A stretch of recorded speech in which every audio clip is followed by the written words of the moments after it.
Hello everyone, welcome to This Day. It is Saturday and it's July 18th.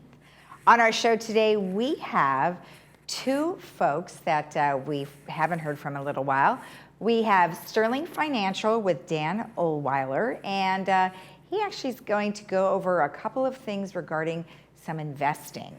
And then we have the South County Community College District with TJ Prendergast, and he is going to talk to us a little bit about the fall semester and some of the things that they have been challenged with during COVID-19.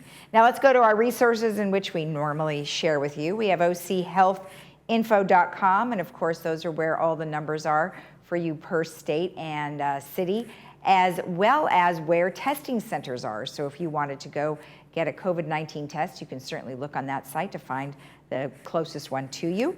You can go to cdc.gov, and that's staying healthy with COVID-19, or you could go to covid19.ca.gov, and that is where you're going to find all of the governor's reopening plans as they happen. Or you could always go to our website, which is lagunawoodsvillagealerts.com. We have all the local information there. And if you have any questions, you can always send us an email at info@lagunawoodsvillage.com. Let's take a look at our local weather for today. It's today and Sunday and Monday.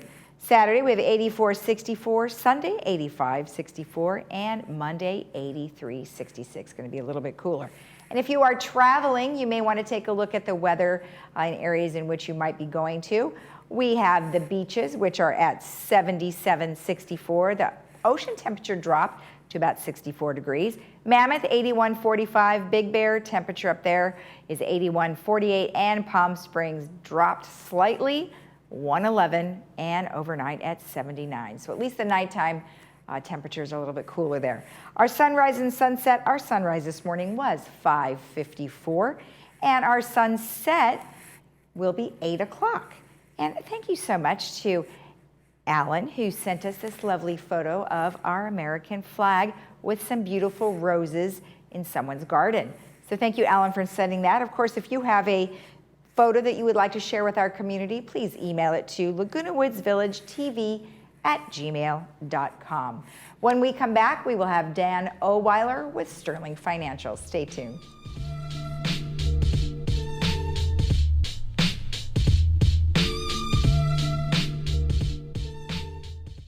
It's important for you to get your financial house in order. And so it breaks my heart sometimes when I see widows that come in with $100,000, $200,000 to their name, and yet their broker has lost $200,000 or $300,000 in the market when they shouldn't even have been in the market. The most satisfying part that I find in working with retirees is when they come in on their annual reviews and the market has had a bad turn, and we know that we can sit down and look at them and say, you haven't lost any money.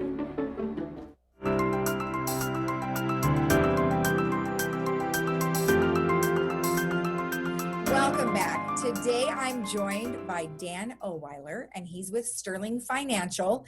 And many of us are concerned about our finances when you see the market go down or up, or, volatility right now is pretty crazy. So Dan, thank you for joining us today. Well, happy to be here. Hopefully everybody's safe and sound over there. Yes, well, we certainly are trying to be so.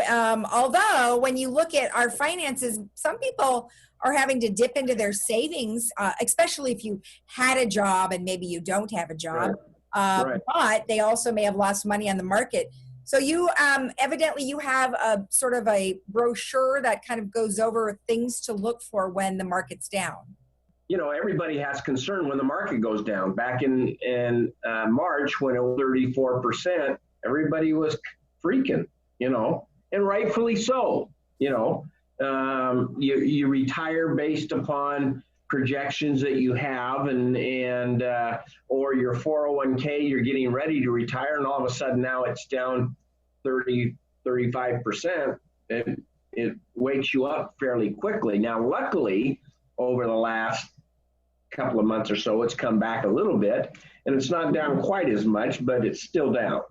It always brings a consternation with people as they start doing planning for retirement.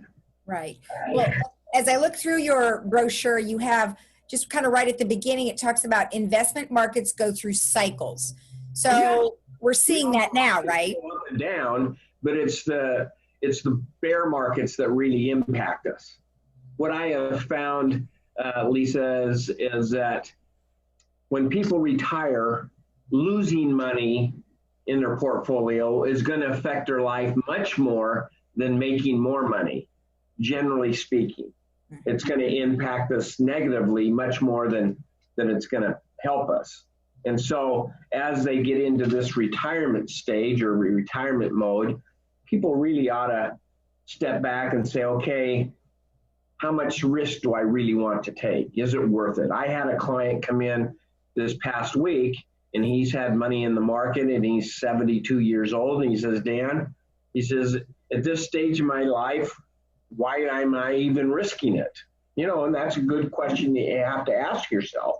In the brochure, I talk about dealing with these down markets really is a lot easier if you have an organized financial plan in place.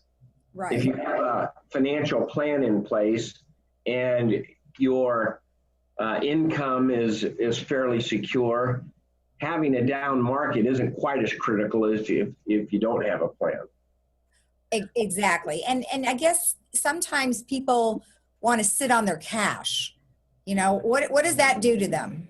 Well, people get very comfortable if they've got a lot of money in the bank. I have a client coming in this afternoon, and her husband unfortunately just passed away, but she has a lot of money sitting in cash that's earning, you know, 1/4%, 0.5%, not too much. Maybe if you're in a CD, you might be getting 1.5%. Generally speaking, you're not even keeping up with inflation. People have a comfort level of having money in cash, but you're missing opportunities to maybe have a secure future by liquidity costs us, okay? Either costs us with risk in the market, or it costs us in inflation risk, what we call inflation risk, because you've got money sitting in cash. I can emotionally tell what people are comfortable with. Sometimes they're comfortable with 100,000, sometimes they're comfortable with 250. Anything over 250, I think, is getting a little bit extreme, because how often do you need $250,000 in cash? Right. But people have to make that decision themselves. But if you have a plan in place and have an emergency fund available in that plan, then the other stuff that you can do a little bit better planning for in getting you a better return. Okay. And you also say in there that you need to, like you said, follow a plan, but don't do anything drastic. You know, I mean, some people are like, oh my gosh, panic sets in. Exactly. I keep going back to clients because this is very normal to me. She thought she was conservative, and her husband had passed away, left a lot of life insurance, and kind of was working with a couple of advisors, I being one. I take the conservative approach. The other advisor is a little bit more aggressive and took an aggressive approach. And when the market hit back in, I don't know, the end of last year, so maybe the first part of this year, the market went down a lot.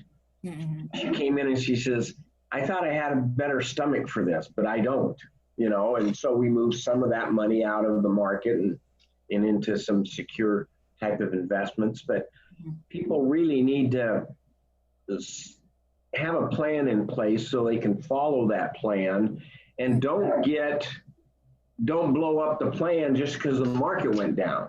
Okay, you need to stay consistent with your plan so those principles over time can work their course. Judging a plan over 1 or 2 years never works. It's over a 10, 15-year period that these principles are made to follow through, because we know the market is going to go up and down at some point. Right. Let's talk about, there's a study, Sun Life Financial. They had a study where it talks about emotion-based benefits. So can you kind of give me an idea of what that was all about? It says 63% of the respondents agreed that they worried less about money because they had a financial plan. 73% believe that a financial plan had helped give them greater peace of mind. And then they said people with a financial plan are 2 times more likely to be confident in their plans going forward.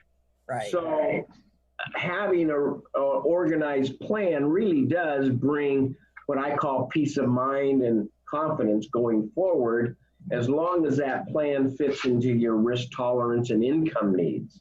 You don't want to have a plan that doesn't fit your risk tolerance. And so generally speaking, as I've mentioned before with you and Ken before, that as people get into retirement, how we invest at age 45 is different than how we invest at age 75. And our risk tolerance needs to be a little bit different, and not blowing up this plan just because we have a change or a downturn in the market. We want some money to be able to grow through that market, but we don't want to have the majority of it at risk that will blow up the plan itself. Right. Yeah, it's it's a tough market because we are in a situation where, most of us are probably not spending as much money because we can't go out and spend the money in places or even travel like we would normally do. And we're supposed to be getting money back from our insurance companies because we're not driving as much. Oh, wouldn't that be nice? I've yet to see my check from my car insurance company, but they said, well, because you're not driving as much, we can refund some of your premium. Well, I haven't seen that yet, but that might be the case. But I don't know. Wouldn't that be nice if that really was the case? They would actually send us money back. Well, it does. I think that in the long run, I think we're probably going to run into a recession coming in, just because the impact that it's had on the economy. Restaurants, movie theaters, the airline industry, all of this is going to be impacted as a result of locking down this economy. And it's, unfortunately, I don't like to get into politics a lot on this show, but it's easy for a politician to lock down to the economy because he's still getting his paycheck. Right. If they didn't get a paycheck like the rest of us don't, if the economy, they may open it up a little bit quicker than they would normally do that. But politicians get paychecks no matter what they do. And so it's not always driven. I saw where San Diego Unified School District is closing down for the fall. They're not going to allow kids to come back to school. LA did that yesterday, I saw. Well, it's easy for them to say that because that's not effective. The teachers are still getting paid and things like that. They say, well, we're basing it on science. We're going to allow science to dictate this. Well, sometimes common sense needs to dictate this as well. It can't just all be science. We have to have a combination of common sense as well as science to come to direct this. And so, what side of the political aisle you're on really isn't as critical as what's going to happen to our retirement going forward and having a plan in place. Exactly. That's where, you say common sense really does come into play when you're talking about your retirement. Because I think, I don't know, for myself, you have to evaluate where you live is very important, and the cost of living, depending on how much money you have, in your retirement savings or plan or whatever it might be. And so when you look at something like that, you've got guidelines, what to do in a down market, and you have dollar cost averaging. Is that kind of, tell me about that. Dollar cost averaging is where let's say that I have $500 extra every month that I want to invest that. What you do is you invest that every month, no matter what the market is doing, because over time it's going to average out your cost, because you're going to buy in a low market, you're going to buy in a high market, you just don't know when. But if you do it consistently over time, it averages out your overall cost of the portfolio, and it generally is lower over the long run. Okay. And then considering your risk tolerance, which we already talked a little bit about, in relation to your goals. Right. So, if your goal is to stay here in California, then you want to make sure you have enough money to stay in California. Why would you do that? No, I'm kidding. I Politics aside. I have a lot of clients that when they retire, bon voyage, and we're going to a state that not tax me so much, and I can buy a house for cash, and it's unfortunate. That's the nature of the beast. Exactly. We pay for this good weather. Well, yeah. There's not Hawaii might be the other option, but Hawaii is going to be much more expensive than California, but there's no other place in the country that has the weather that we do. Exactly. It's either got humidity and bugs and hurricanes, or you can have California and pay the price for that. Well, exactly. Well, there's a lot of us that are still here, so we're paying the price. Exactly. So tell me, if people want to get a hold of you and they'd like a copy of this brochure we've been referring to, what should they do? Yeah, they can give us a call. Our phone number is 949-859-8900. Maybe you can put that up on the screen at some point.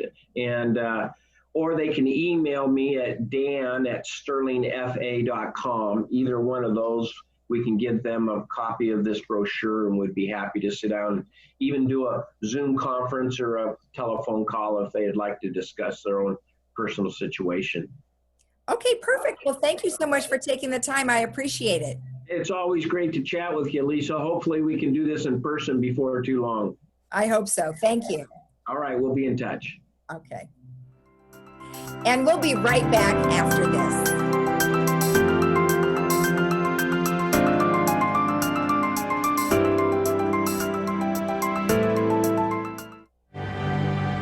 We're a family business. I have my wife, my two sons that work in the business with me. So we really actually are a family-run business. We call them our extended family. We do it from the moment they walk into the office. We actually have personal relationships and friendships with our clients. They're not just a client, they are part of our friends and family. That's what we do here at Sterling Financial Advisors. We help people get peace of mind and quality of life in retirement.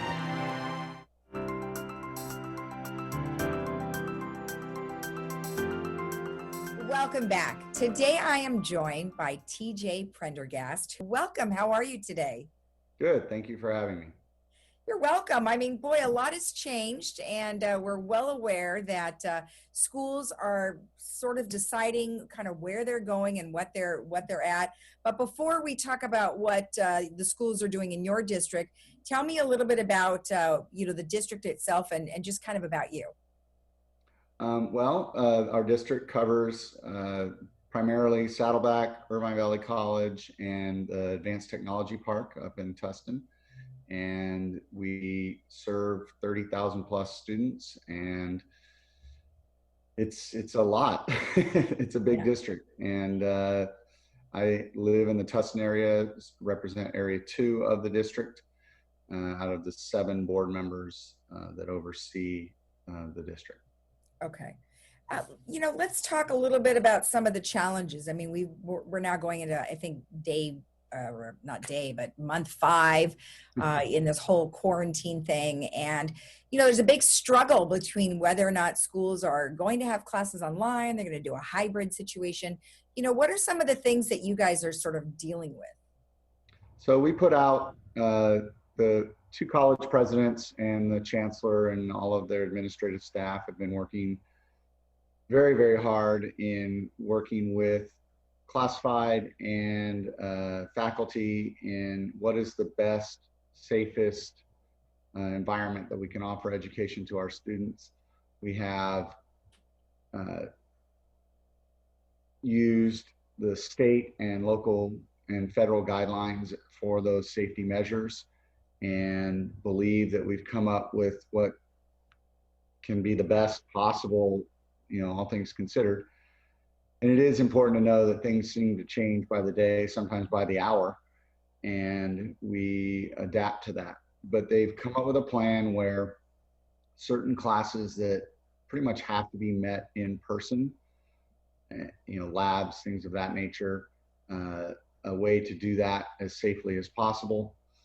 Other classes that don't have that requirement will be online until we're able to release it to full in person again. Okay. There are some classes that will be kind of a mix, where they'll be majority online, but we'll come in again with safe guidelines here and there. But again, we're all kind of adjusting to how to deal with what's safest. Right. And not just businesses, but also I'm assuming campuses like the ones that you have in your district are going to have to go through some changes in terms of, distancing the desks, whatever type of disinfecting you have to do. I mean, that's going to be really hard. So how do you guys do that? Well, we have an amazing staff on campuses to do that.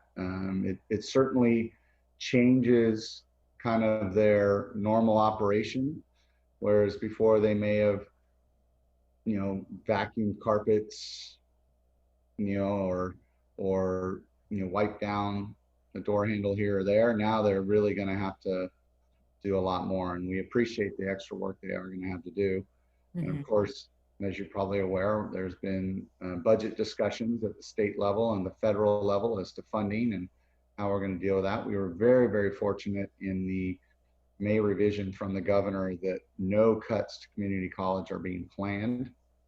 Obviously, we won't know for sure until the final budget is adopted. Right. And then, of course, like you said, you have to sort of wait and see.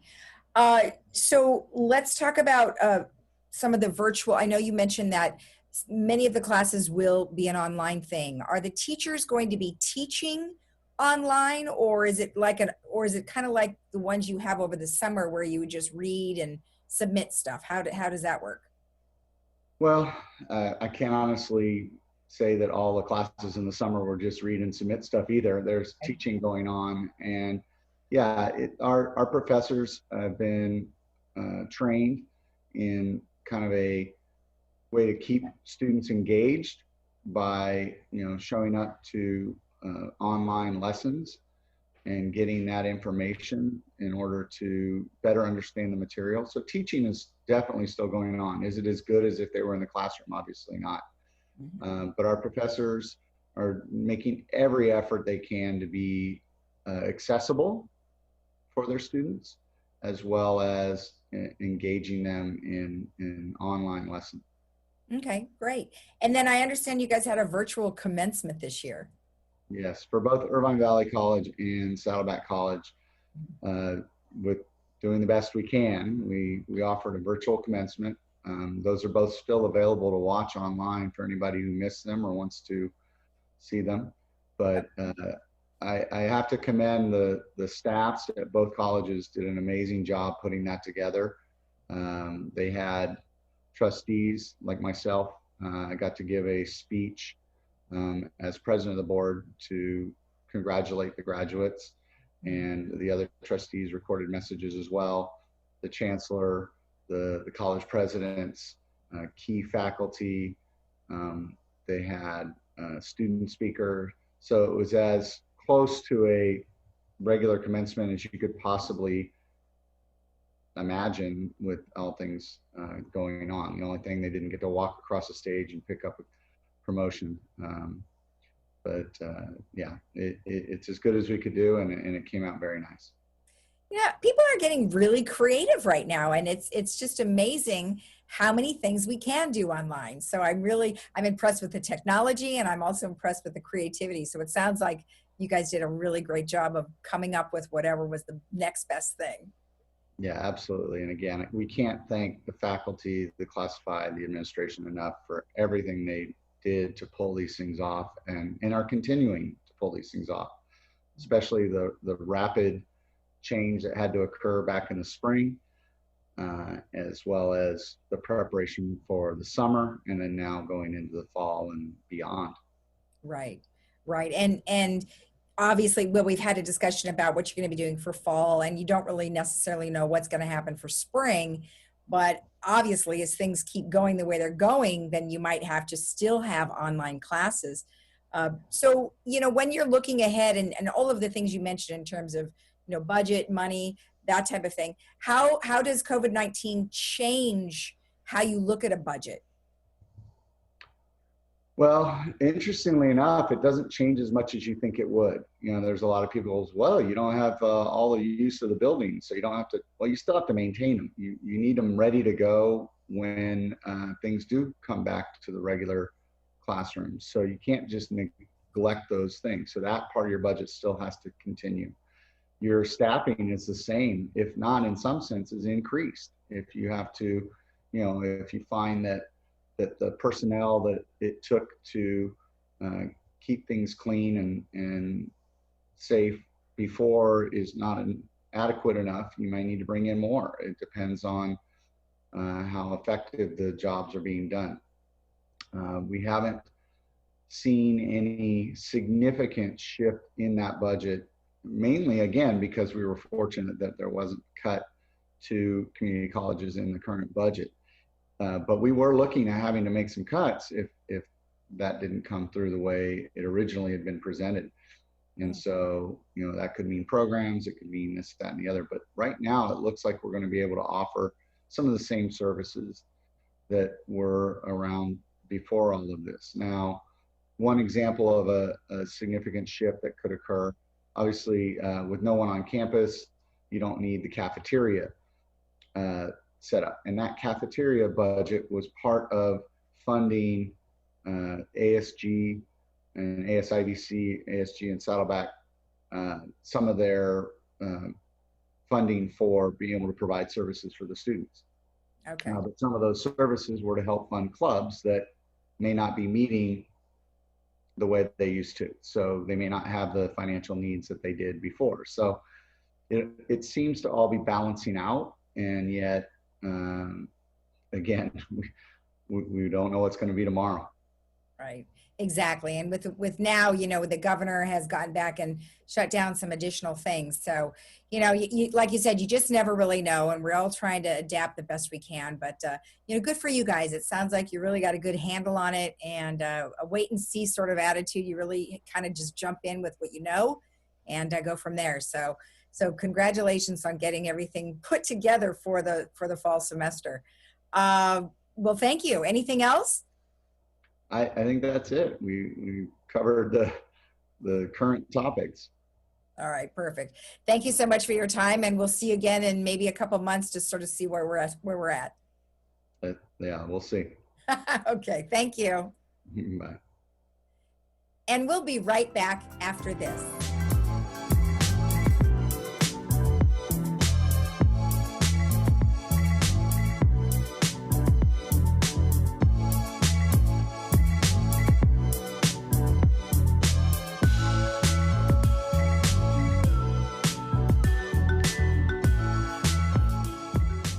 Our movie for today is Vice, and that stars Christian Bale, and it looks really good. It's obviously Governor George Bush of Texas picks Dick Cheney, and it's kind of the whole story around that. And again, that's at 2 and 6 p.m., and that is brought to you by Memorial Care. All right, let's go ahead and take a look at our weather. We have Saturday is going to be 84, 64. Then it's going to get slightly hotter on Sunday, 85, 64. And then Monday is going to be a little cooler, 83, 66. And we'll go ahead and take a look at our travel slide one more time for you. Quickly, we'll take a look at Mammoth is going to be, I believe, in the 80s. And then Palm Springs is about 111. And look at that, in the 80s, 81. Beaches, 77, and Big Bear, 81. Have a great day in the village. Have a lovely rest of your weekend. We will see you again on Monday. Stay healthy, and we'll see you later. Have a great day.